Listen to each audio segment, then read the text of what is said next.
Questions? We'll give you 2 questions. We haven't got very long. Mike Morris. Danielle, is there any way we can get questions about this on ANZ's AGM agenda? Yeah, very good point. I'm not sure when the AGM is, but if you are an ANZ shareholder, and you only need to buy 10 shares, literally, it's a very, very small amount, and then you have the right to actually put your questions up at the AGM. So for all of you that are shareholders, you can go there. I'm actually going to pull my finger out on Monday or Friday and just buy some myself, because I'm actually not a shareholder.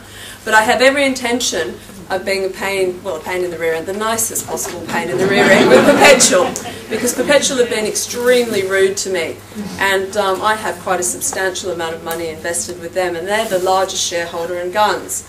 And I actually made the point today that we need to get what you call institutional shareholders, the big fund managers down here, to do the trip that I've done. And it's part of my other message that I want to get out. It's like we've had Susan Jarnison from the Greens, from Wentworth down here, doing what I've done. But we also have to put the challenge out to the other Wentworth candidates that they must come down and do the trip that I have done. How on earth can they have an informed opinion when they haven't come down? And ditto for the fund managers. So the answer, yes, you can do that, and it's really important to exercise your rights as shareholders. There's a question from over here, I recall. A very swift hand. I was going to ask about Dave? I was going to ask about Perpetual.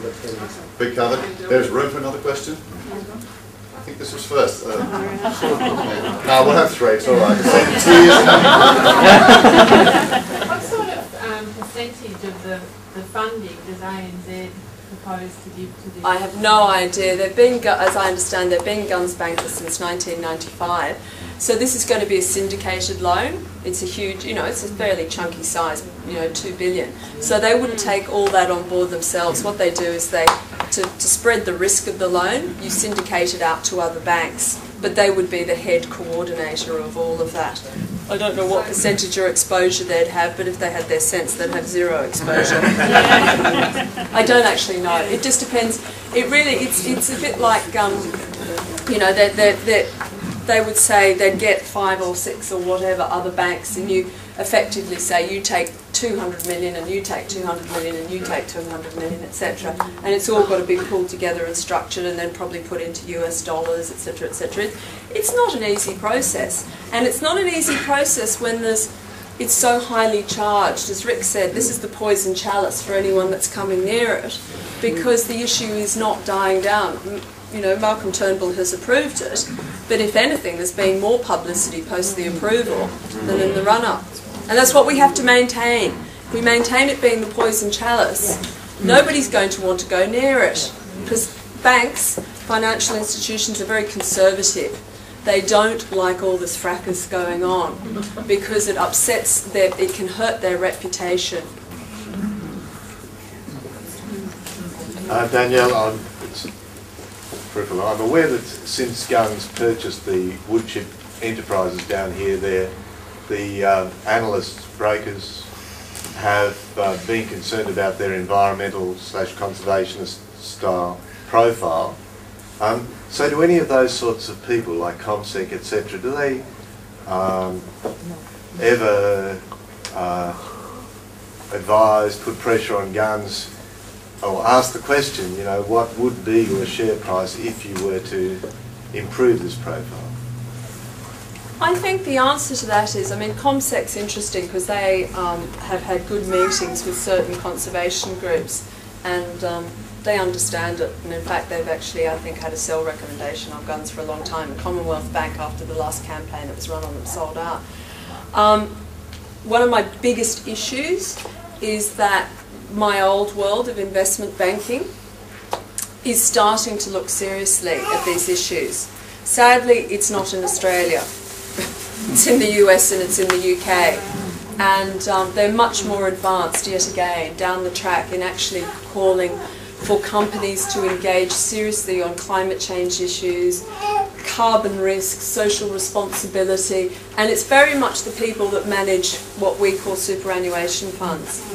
I actually think Citigroup's trying to do its best at the moment in terms of raising awareness of this issue, but because we've had a government for 11 years that's actually denied, put everything down as not being relevant, not being true, not happening, the financial markets are being slow to react. Having said that, there are lots of big corporates that are doing amazing work, and actually a lot of the resource companies saying, we're not going to invest in anything until you give us the parameters of the new world, like are we going to have a carbon tax, are we going to do this, other.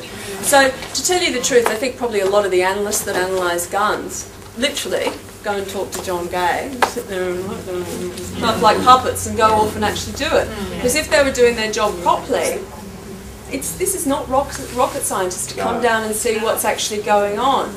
You know, you look at the destruction and you can see how it is affecting the water systems and everything. I mean, there are much harder things to analyse. So I actually, you know, personally, I think they're not doing their job properly. And it's just that they need to be educated.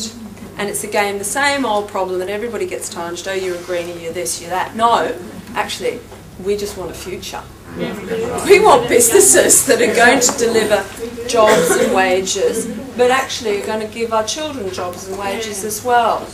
And this is part of my longer term work that I want to develop, is moving that down that area. Anyway, that's enough from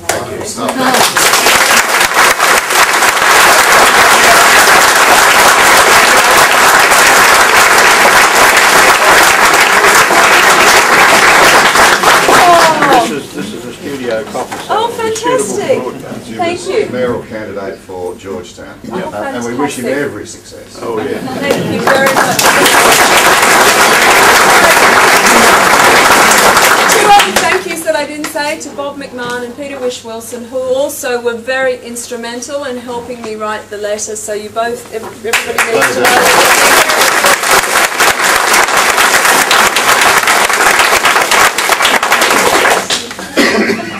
Always a hard one to follow, isn't it?